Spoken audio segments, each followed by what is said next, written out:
Baiklah, Assalamualaikum warahmatullahi wabarakatuh. Salam sejahtera untuk kita semua. Selamat pagi, siang, ataupun malam, dimanapun kalian mendengarkan video ini.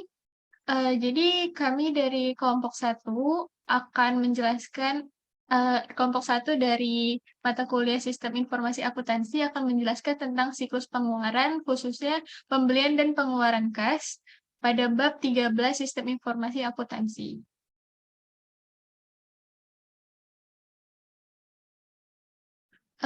Sebelumnya izinkan kami memperkenalkan diri.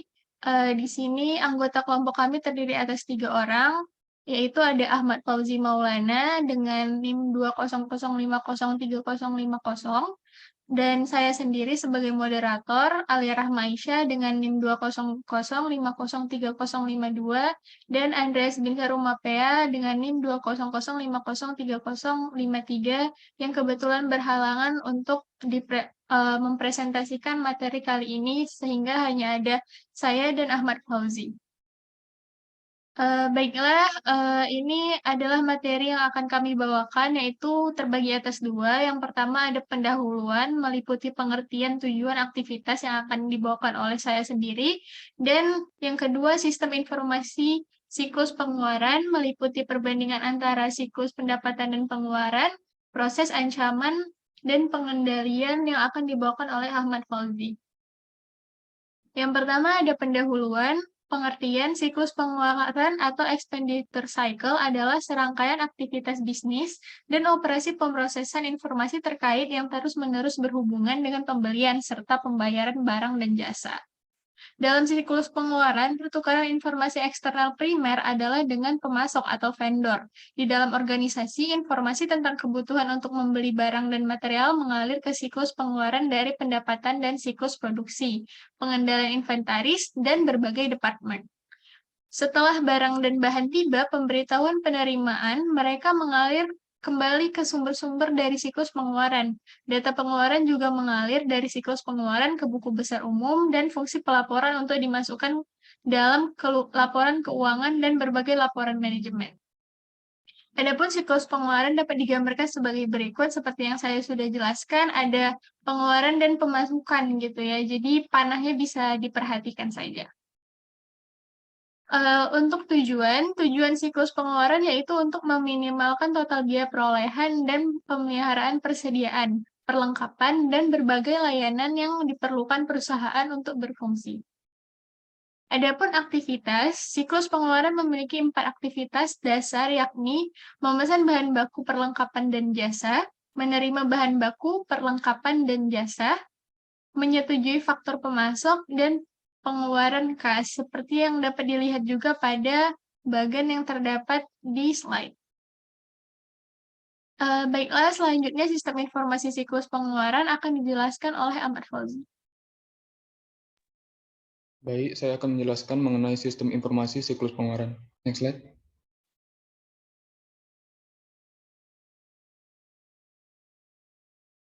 Baik, di sini dapat kita lihat perbedaan antara siklus pendapatan dan juga pengeluaran. Pada aktivitas pemesanan, siklus pendapatan itu memproses pesanan dari pelanggan, sementara di siklus pengeluaran itu mengirimkan pesanan ke pemasok.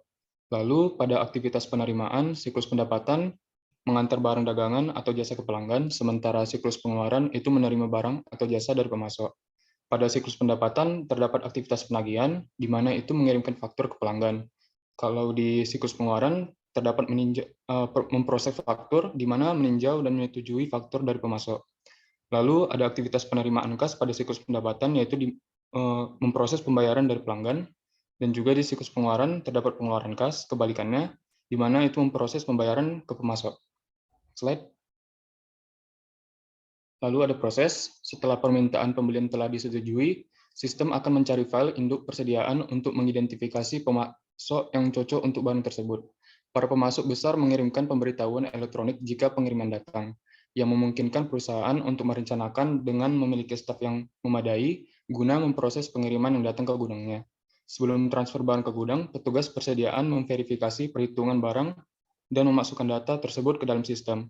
Kebanyakan perusahaan menggunakan pemrosesan batch untuk membayar pemasoknya. Setiap hari, para bendahara menggunakan sistem pemrosesan inquiry untuk meninjau faktur yang jatuh tempo dan juga menyetujui pembayarannya. Kasir akan meninjau cek tersebut dengan dokumen pendukung dan kemudian menandatanganinya.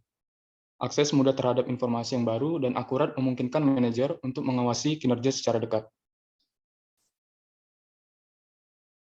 Adapun proses secara keseluruhan dapat dilihat pada gambar di samping. Next slide. Lalu ada ancaman dan pengendalian. Seluruh aktivitas siklus pengeluaran tergantung pada database terintegrasi yang berisi informasi mengenai pemasok, persediaan, dan juga aktivitas pembelian. Oleh karena itu, terdapat 4 ancaman umum yang dapat menimpa perusahaan, yakni data induk yang tidak akurat atau tidak valid, pengungkapan yang tidak diotorisasi atau informasi sensitif, kehilangan atau penghancuran data induk, dan juga kinerja yang buruk. Diperlukan pula pengendalian untuk menanggulangi ancaman-ancaman terkait. Dapat dilihat pada tabel berikut. Bisa dilihat di sini terdapat ancaman dan juga pengendaliannya.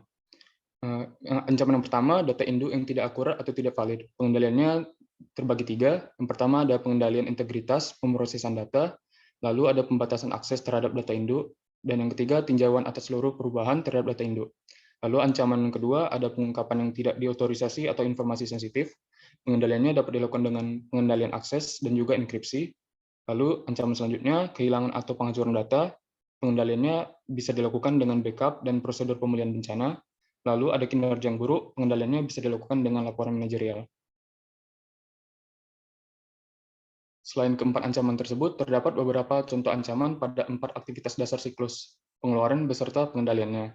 Dapat dilihat pada tabel berikut. Aktivitas pemesanan. Ancaman yang pertama ada kekurangan dan kelebihan persediaan.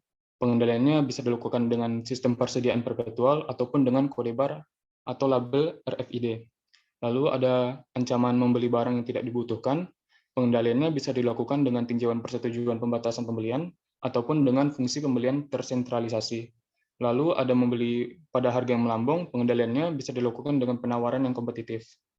Aktivitas penerimaan, ancaman pertama menerima barang yang tidak dipesan, pengendaliannya dapat dilakukan dengan mensyaratkan keberadaan pesanan. Lalu ada kesalahan dalam perhitungan, pengendaliannya bisa dilakukan dengan penggunaan kode batang label RFID, dan ancaman yang terakhir memverifikasi penerimaan jasa, pengendaliannya dapat dilakukan dengan audit. Selanjutnya ada aktivitas menyetujui faktor pemasok. Ancaman yang dapat terjadi yaitu kesalahan dalam faktor pemasok. Pengendaliannya bisa dilakukan dengan verifikasi atas keakuratan faktur. Lalu ancaman yang lain ada kesalahan dalam memposting ke hutang. Pengendaliannya dapat dilakukan dengan pengendalian edit entry data. Lalu ada aktivitas pengeluaran kas. Ancaman yang pertama ada pembayaran duplikat. Pengendaliannya bisa dilakukan dengan kebijakan untuk membayar hanya dari salinan asli.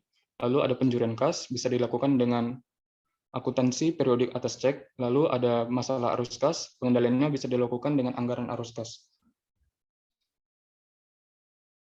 Untuk contoh ancaman yang lain dapat dilihat pada buku pada halaman 469 dan juga sampai dengan 471. Demikian saya kembalikan pada moderator.